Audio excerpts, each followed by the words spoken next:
Hello, welcome to Freedom Declared Foundation's latest State of the Nation interview. Today, I'm delighted to be joined by Imogen Sinclair to discuss her perspective about the state of freedom of religion or belief within the United Kingdom. Imogen has several years' experience working in Parliament and is the author of Community Capital for the Centre for Social Justice. She holds a Master's with distinction in philosophy, which she completed under the supervision of the late Professor Scruton. Thank you for joining us today, Imogen. Thanks for having me, James. Yeah. The first question that we ask everyone is, how do you define freedom of religion or belief? Yeah, thanks, James. I think, it's a huge question. I'll sort of throw at you some disparate thoughts and hope that they make sense to you and the people that might be watching this. But freedom is a concept that is deeply important to conservatives in particular. I'm thinking of kind of my context, working in politics, in Parliament, and trying to understand the different kind of poles around which members of Parliament, ministers, other politicians kind of bounce off and work around. And this concept of freedom, it comes up, all the time, particularly if you think of the Conservative Party. Lots of Conservatives are typically kind of call themselves classically liberal. They believe in a society where they are, broadly left alone by the state. They want a small state. They want individual freedoms to be recognised, honoured, supported. And these are all really important things in any Western liberal democracy. And I wouldn't for one moment want to disagree with colleagues who are attached to classical liberalism. But I think the conversation is only ever half had. It's often talk around what do we need to be free from. We need to be free from oppression, free from discrimination, free from inhibiting factors, and very rarely is there, or free from guilt, maybe in fact, in some circles, but very rarely is there a conversation around what we're free for. What is our freedom from these oppressive forces actually for? And I think that from my perspective, and you find, I believe my perspective is kind of one for which there should be a great deal of consensus around, and indeed conversations with both left and right has proven that to be true.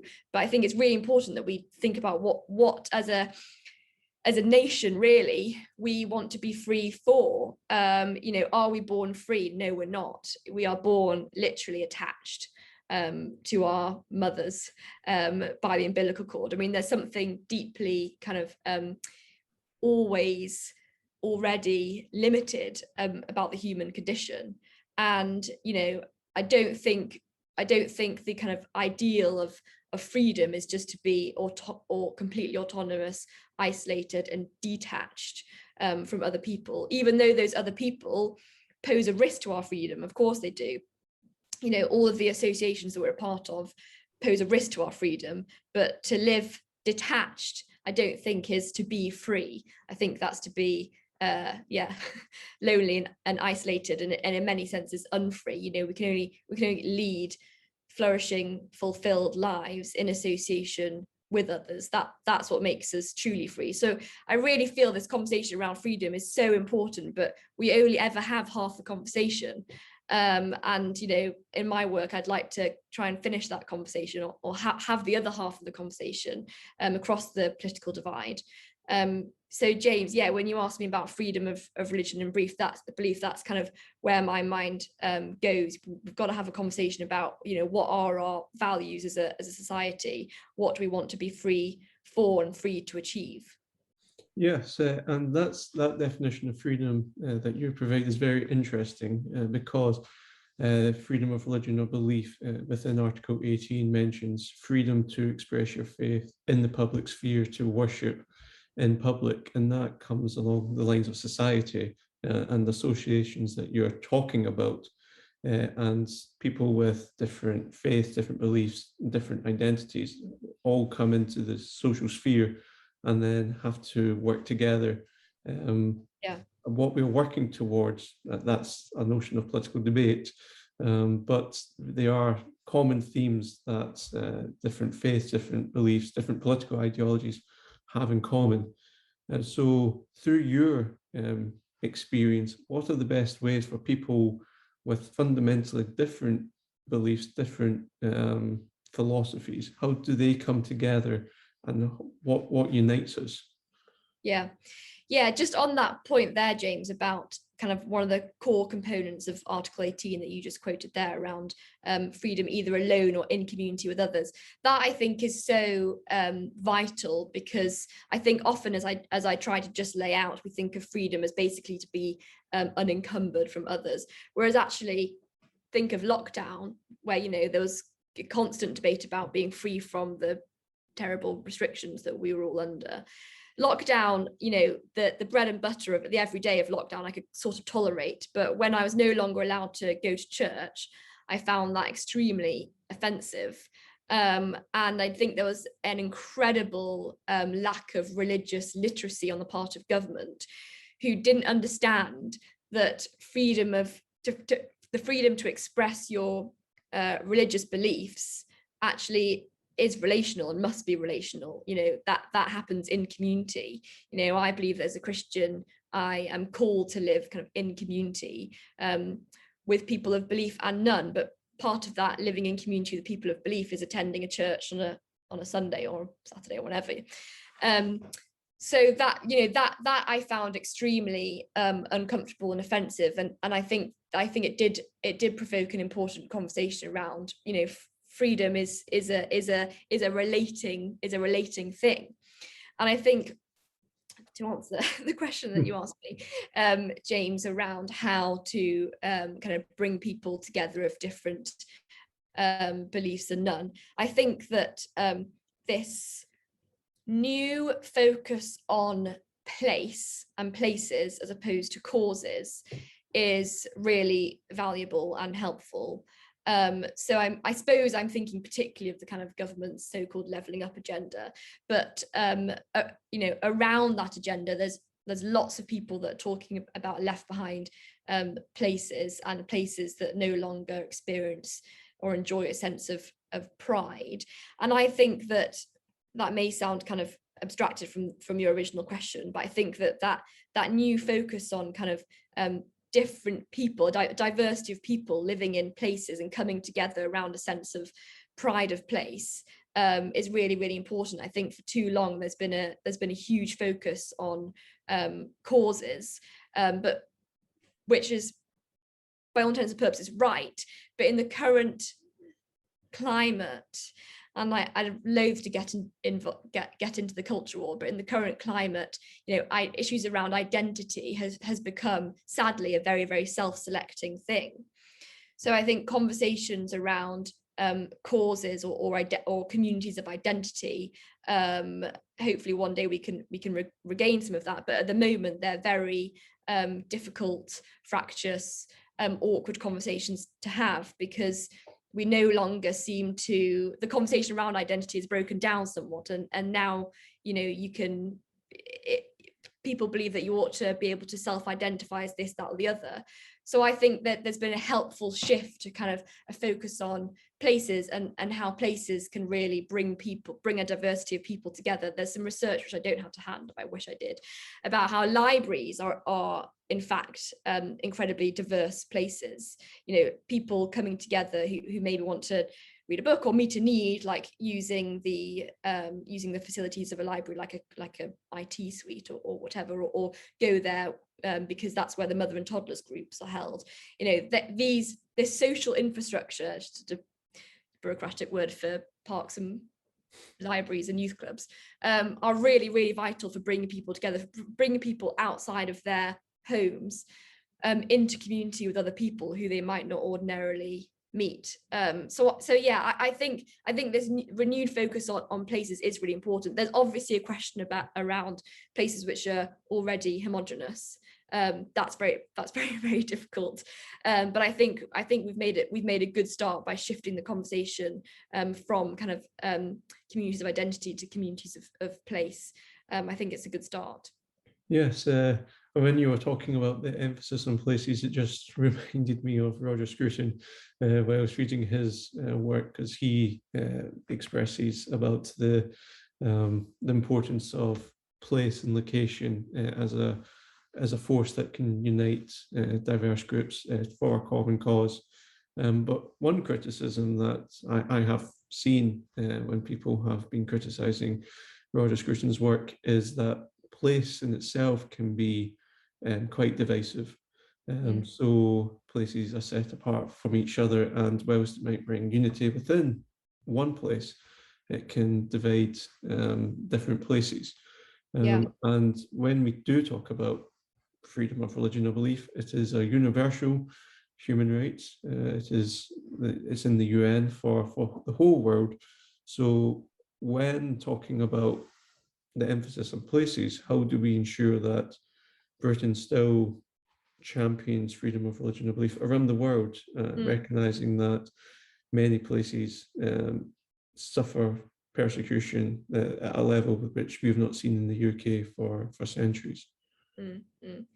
Yeah, I think that's a really important criticism. And of course, there's conversations to be had around kind of how do you geographically define a place? Is it even geographical? Is it more to do with the kind of the spirit or imagination of a place and where they see their boundaries? But I think at the New Social Covenant Unit, we talk about families, communities, and the nation.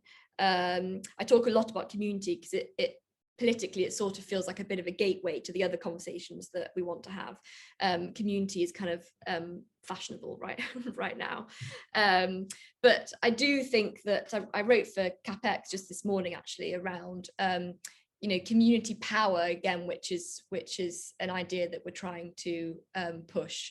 So the idea that government should be devolving down to local authorities out to communities so that communities themselves can better kind of direct the type of places that they want to live, shape the type of places they want to live, and how their public services should be run.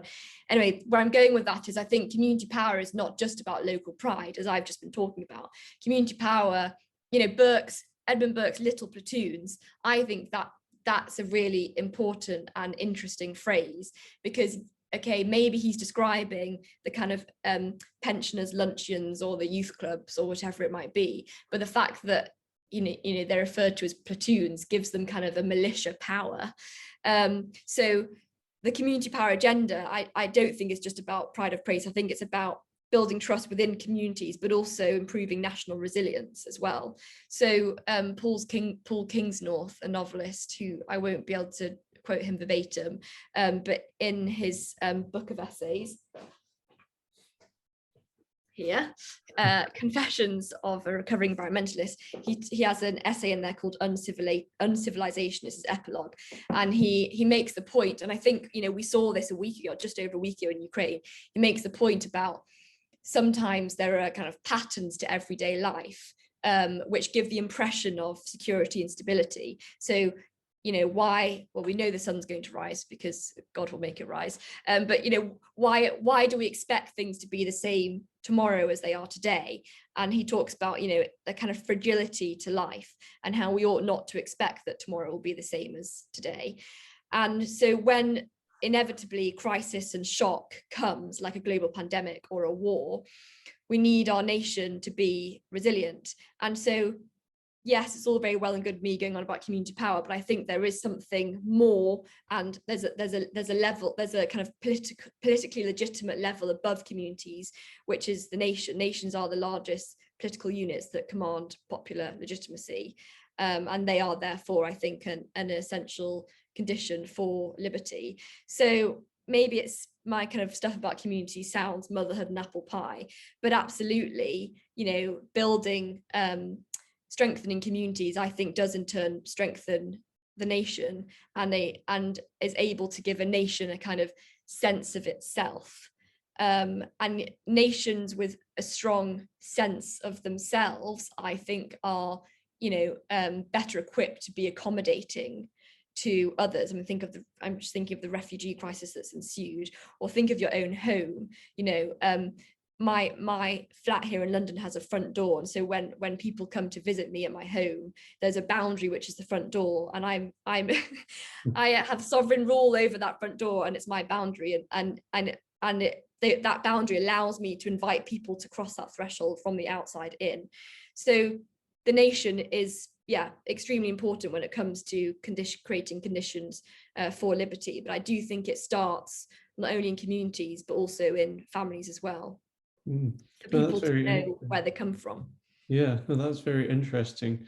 And when you mentioned resilience when facing a crisis, my immediate thoughts went to the start of the pandemic, when places of worship were closed pretty much immediately, with, well, my judgment is with little regard to how it impacts people of faith. And you were talking about that in an earlier answer about the lack of literacy in government, and how that might have resulted in the places of worship being closed. How did it feel as a Christian that when so much uncertainty was in the news, we didn't know much about COVID, that your church was shut? Yeah, well, I think I used the phrase deeply offensive earlier, and I think as much as it was upsetting and sad, and I going to church is a place where I worship. So yeah, I mean, it was detrimental, receiving the sacrament, for instance, Holy Communion, as we do in our church, we do it every week, and to not, and as weird as it sounds, for Christians, that's a means of grace, and so to be unable to partake in Holy Communion is it has spiritual impact. And I think as much as it was upsetting and I got very cross about it, it was also I think I use the word offensive, because it really did just demonstrate that government officials, I imagine, I think probably the politicians understand a bit better, but the officials that working in Whitehall that were tasked with drawing up these rules just really had no idea how important worship is to people that have a belief. And so I just think it's a great shame that they didn't in one sense do their homework, and perhaps I'm sure they held their focus groups and whatnot, but for whatever reason the threat of this disease, they felt overpowered the need to allow people to worship. That was wrong. So offended is how it made me feel. And you're talking about the religious literacy being better in politicians than the officials, but how do we go about improving that literacy throughout Whitehall? That's a really, really difficult question, James. I think there was a report that was commissioned by the Prime Minister, Levelling Up Our Communities. It was authored by Danny Kruger, and I had a bit to do with it. And that talks a bit about faith illiteracy. And I think, again, kind of thinking of kind of local faith-based organizations, often the people running the faith-based organizations look and feel and behave and act differently to the maybe more statutory services, or even just independent organizations that aren't religious. There is a sense in which they may have less trust with the community. I mean, I'd take that with a massive pinch of salt, but what I'm trying to say is that lots of our faith-based organizations are really truly embedded in their local communities. Think of parish churches that have stood for hundreds of years, and yes, the vicar changes every decade or whatever, and there's turnover in the congregation, particularly in central London churches, but local people know their parish church or their local mosque as a place that has stood and will stand, and the activities and relief that they're able to offer, it may not be slick and shiny and whatever else, but the people there are trusted, and the people there care, many of them motivated by their faith. And I think the fact that people that run faith-based organizations don't wear lanyards, for instance, is not indicative of them being unprofessional. It's indicative of them being normal and human, and wanting to serve the local community, not really because it's a job, but because they feel that they are called to do that, to use kind of spiritual language. So I think that I mean, I obviously don't believe that education is the answer to everything, but there does seriously need to be, some for officials in Whitehall to really understand who religious communities are. And the whole thing's probably too big anyway. Whitehall's too big anyway, and there's a lot of work to be done. If you are going to try and educate a whole department, do you look, for instance, on who the religious communities are and why they behave like they behave. So yeah, but it's a deeply problematic thing, I think, religious illiteracy. Yeah, it is, and that's one thing that has come out in these interviews, that a lot of people have raised concerns about religious literacy and non-religious literacy as well, in terms of humanist weddings and so on. One question that I did have was when you, at the very beginning, you talked about when we talk about freedom, we have half the conversation. We have freedom from, but not freedom for. Yeah. What should we have freedom for? Yeah.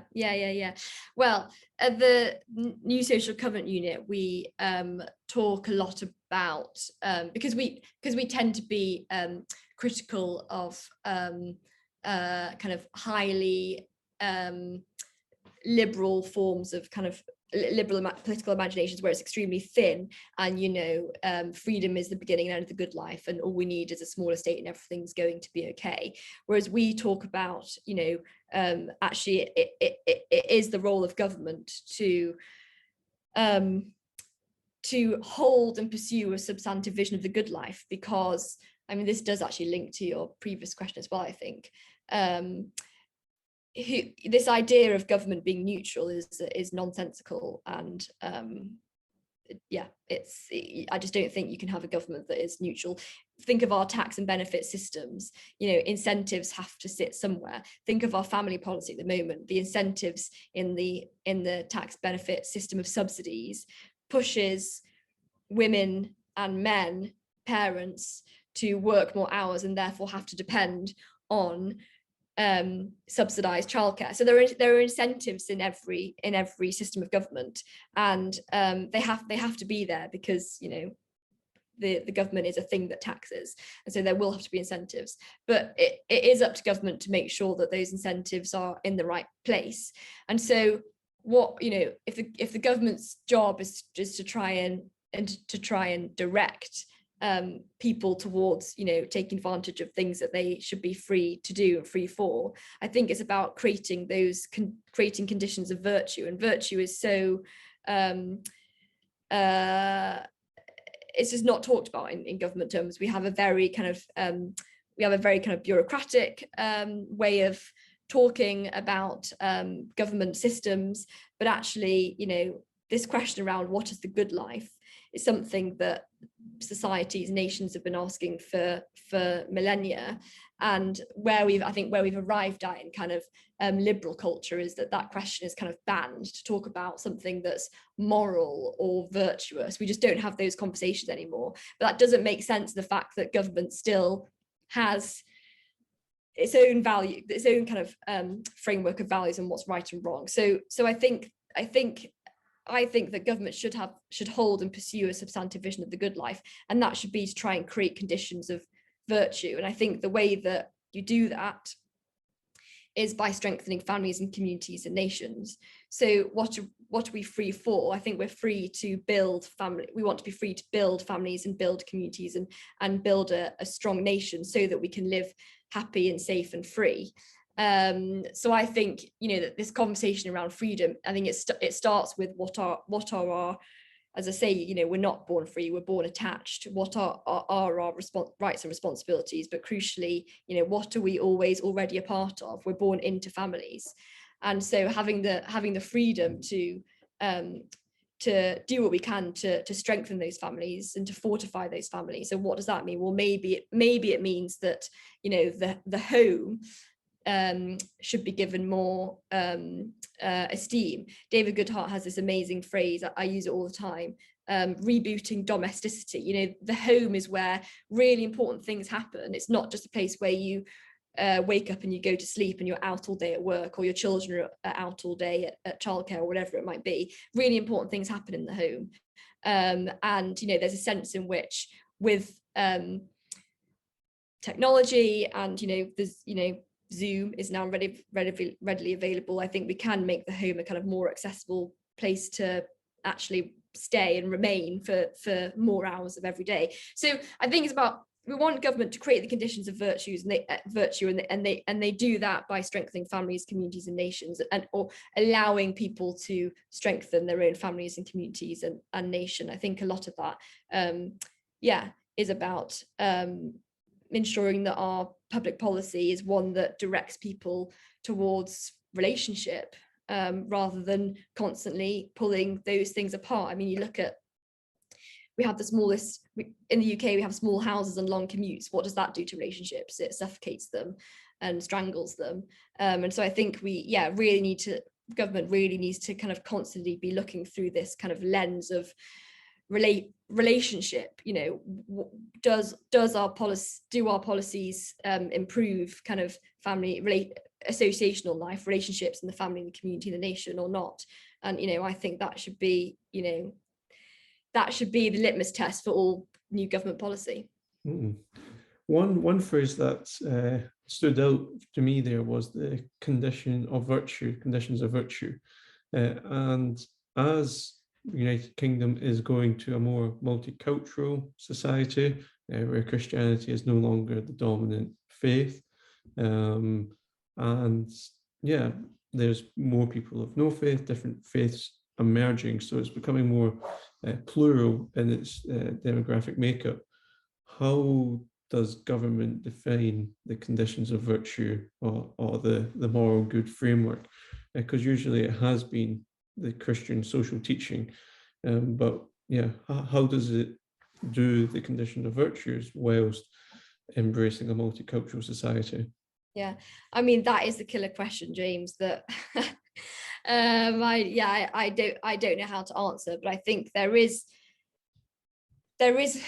still probably, I mean, it would be interesting to see some polling on this, a sense of our nation being Christian. I think we have an established church. Doesn't mean it's a state religion at all. It shouldn't be a state religion, but we do have an established church. Our monarch is the head of the Church of England, and I think that does have a kind of trickle down effect. It means that there are codes, customs, kind of cultural hangovers or baggage. I mean, those are very negative words, hangovers or baggage, but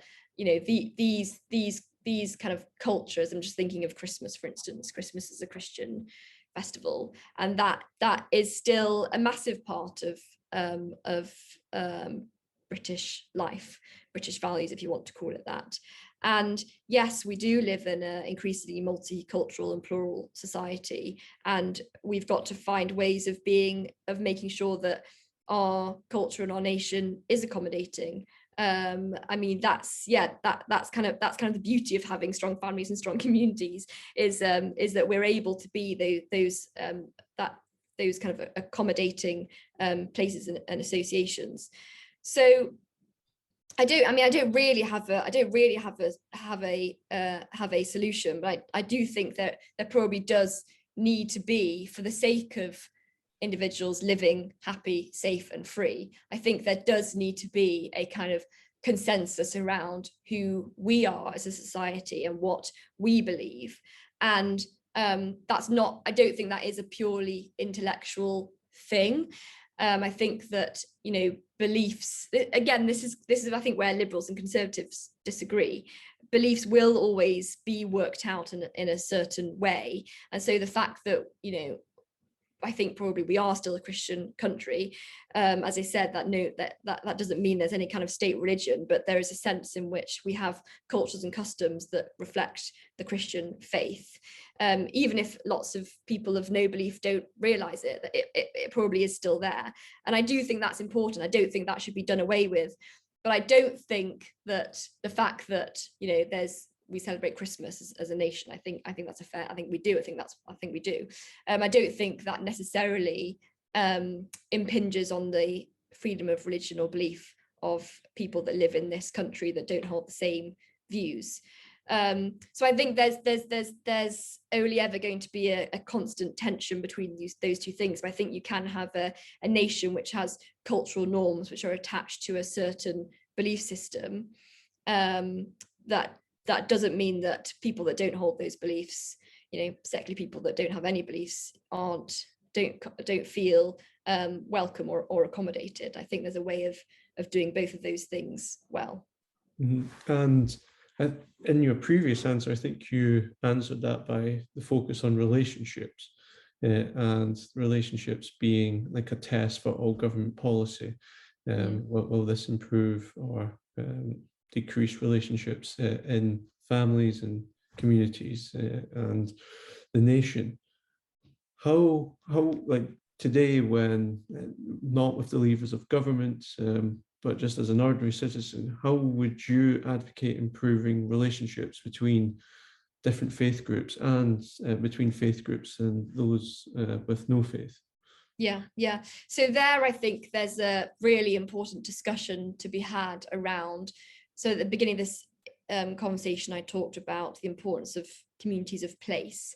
And for too long, I think government has been sort of place blind. So think of the social mobility agenda, which is less about social mobility and more about geographical mobility. This push, which I think the pressure has been there for people to leave the left behind places, go to the big cities, eventually end up in the southeast, be crippled by the cost of living. That's not social mobility, that's geographical mobility. It's about getting people into particular places away from, the left behind places.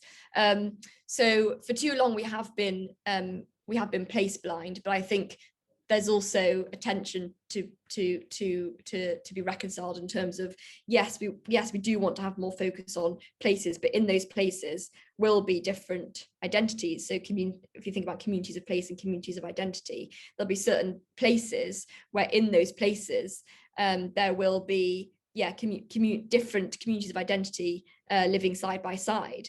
I do think that those tensions that will naturally exist in those places where, so you might be in Birmingham, but in Birmingham have different communities of identity. I do still think kind of the place, the kind of the natural boundaries and the imagination of people that live in that place, that they see Birmingham as this and not that, or whatever it might be. It's particularly, I think, present in London, where Old Street is next to Clerkenwell, but they're very, very different places, even though they're both in the borough of Islington. And those different places will have different communities of identity living there. And I think we need to make sure that we don't just focus on identity, but we also don't just focus on place. And we recognize that those two things work with each other. You might find a particular community of identity in a particular place, but that community of identity not in another place, and that makes up the kind of rich tapestry of the United Kingdom. So again, like I don't think I've got a kind of silver bullet answer to your question there, James, but I think lots of these tensions are kind of well worked out in places where those people ideally would be known. So I live in a block of flats in Tower Hamlets, and there are lots of different communities of identity existing in where we are. I mean, this block is made up of about probably half council tenants and half leaseholders. I see people that look like me, and I see people that obviously live in a very different way, and I have neighbours that I know, and they some of them live more like me and others seem to live kind of differently. And but I think it's at the local level that those tensions can be best worked out. Receiving Amazon packages for my Muslim neighbours gives me an opportunity to knock on their door and have a conversation. That immediately breaks down any hostility that should or shouldn't be there. No, that's interesting. The focus on the local dialogue and the local engagement, and that then having a spillover effect going up to the community level, then the national level. Now that is very interesting. And the final question that I ask people as well, I think you've covered a lot of it in the answers that you've given, but just in case you've got any other ideas or solutions, is what should the United Kingdom be doing to improve the implementation of freedom of religion or belief in the UK? I feel like you're asking the wrong person there, James. I think that I suppose a final thought is that I think it would be misguided for government purely to focus on well, going back to the conversation we were having at the beginning, wanting people to be free from and rather trying to build, I suppose this would be my answer, government trying to build trust between communities of identity, and not just focusing on the kind of quite thin concept of people just need to be free. People do need to be free. We all want to be free, but as I think you recognize, we also live alongside people. I mean, literally, neighbors with people who hold very different views and opinions. So I think there's got to be a focus on, I mean, this is not news, but what are our rights and what are our responsibilities? And those two things will always be in tension. They just will. They just have to be. And I do worry about trying to kind of put our rights and responsibilities down on paper. I think rights and responsibilities are kind of they're things that are lived down, they're things that are learned. So I for my sins read Hegel, a bit of Hegel, mainly through commentary, a few years ago, and he talks about kind of rather than increasing detachment from association, increasing attachment to association can buy you freedom, can afford you freedom, as you begin to understand and learn from and be able to empathize with people that you might find threatening or offensive. And Levinas, who is another he's a theologian really, of theologian of mine, Emmanuel Levinas, Jewish intellectual, he talks about the kind of power of the face of the other. So I mean, he's talking in abstract terms here, but people that are other to us, which is pretty much everybody else. I mean, in one sense, my husband is other to me because he's not me. But the power of really being face to face, and this is why I think places are so important. Being face to face with someone other to you, you're immediately convicted of your responsibilities to them. Primarily, we are getting quite kind of philosophical here, but primarily not to kill them. You're face to face with someone other than you. You've immediately got responsibilities to care for them and not to overpower them and to navigate your presence around theirs. And that's what freedom is. And it's very, very tricky and it's complicated. And it's lived out. It's something that I think we receive when we kind of live out those responsibilities that we have to other people. Obviously we do need to write this down in law, but I'm always concerned around really trying to